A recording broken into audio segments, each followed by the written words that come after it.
Hello, bookworms, and welcome to the Book Up. I'm your host, Verdell Walker, and today we're doing a series spotlight. Some stories are just too good to fit into one book, and in this episode, we're exploring a book series that I think deserves your attention. I'll give you an overview of the series, highlight what makes it special, and share why I think it's worth your commitment. Let me give you the Book Up.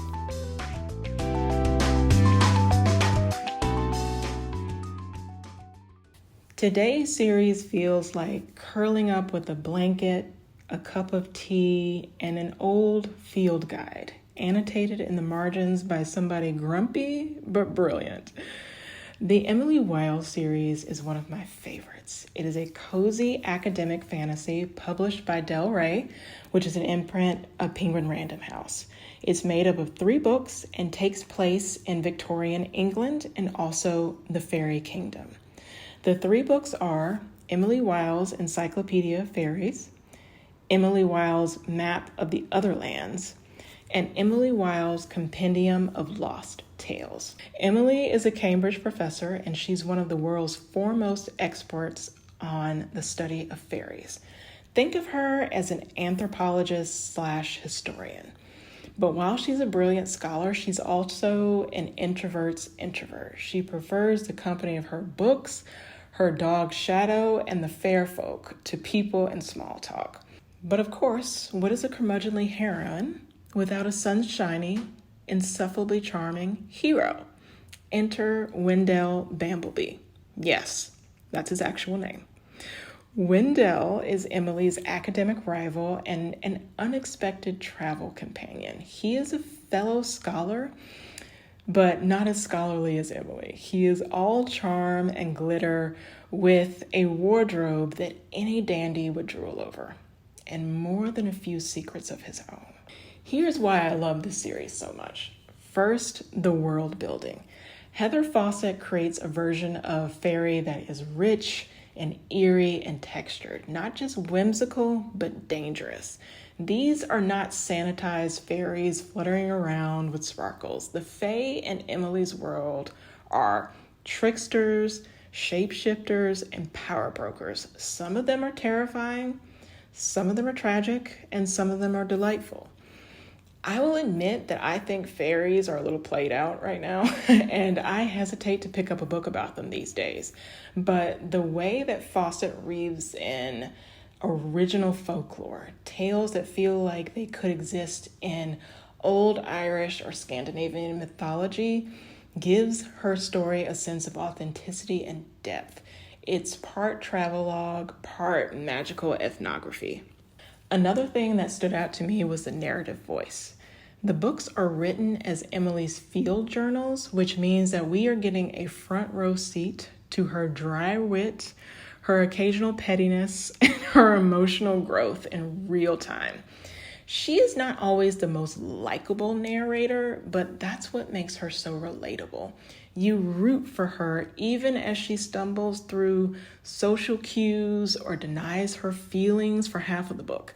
The footnotes and the interjections and the editorial asides in the book, they all add texture and humor while still driving the plot forward. Also, we get to see Emily opening up to other people throughout the series. She's making friends and allies in spite of herself. Which brings me to the other thing that I really love about this series. We see Emily's emotional growth, but she also remains true to herself. This is a woman who refuses to smile at strangers unless it is absolutely necessary. There's something so satisfying about watching a character who's used to solitude slowly build a chosen family. Her relationships, especially with Wendell and the various villagers and scholars that she encounters, unfold organically and often hilariously. It's not just a story about discovering the hidden truths of the Fae. It's about discovering the unexpected joys of connection, even for someone who insists that they don't need anyone. But at the same time, Emily is an introvert and she remains that way. And best of all, her newfound friends accept that about her. Women often aren't allowed to be that way. So it was refreshing to see a heroine who doesn't have to be fixed to be loved. Emily doesn't undergo some dramatic transformation into a warm and fuzzy people person, and the story never suggests that she should. Her growth is quieter, it's more interior. She learns to let people in without compromising who she is. That felt especially meaningful to me because so often female characters are expected to become more accommodating, more nurturing, more palatable in order to earn their happy ending. But Emily gets to stay prickly, brilliant, and a little bit awkward, but she's still deeply valued by the people around her. That, to me, is one of the most quietly radical things about this series of books. I personally identify a lot with Emily because as a nerdy, bookish, introverted woman myself, I found it really affirming to see a character like her at the center of a fantasy adventure and a romance. She's not sidelined, softened, or transformed into someone more outgoing to earn her place in the story. Instead, it's her intellect, curiosity, and independence that are her strengths. She's allowed to take up space in her own quiet and stubborn way. And she gets the love interest, the magical discoveries, the professional acclaim, all without sacrificing her sense of self. Honestly, what more could you ask for? And speaking of the romance, I thought it was especially well done.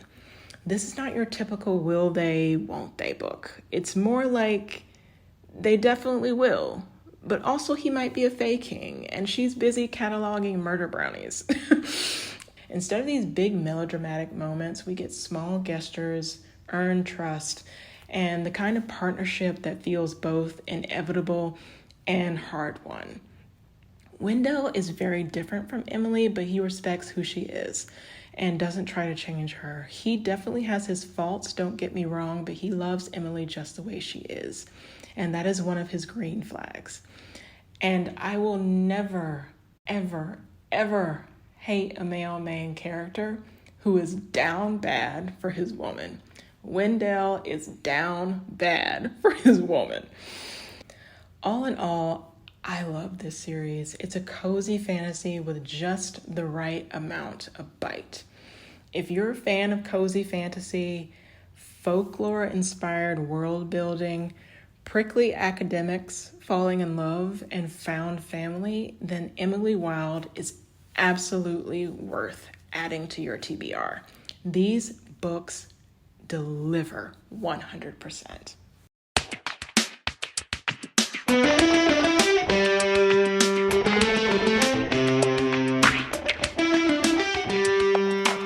Thanks for tuning in to this series Spotlight. I hope you found this overview helpful and that it inspires you to dive into these books. If you're ready to start reading, check out the episode description for shoppable links. I'll earn a commission if you make a purchase, and your support helps keep the show going. If you read this series already, I'd love to hear your thoughts. Drop a comment on today's episode post over on Instagram @thebookuppod. And if you have a favorite book series you think I should spotlight, let me know. Don't forget to follow or subscribe so you never miss an episode. Thanks again for listening, and I'll catch you next time on The Book Up.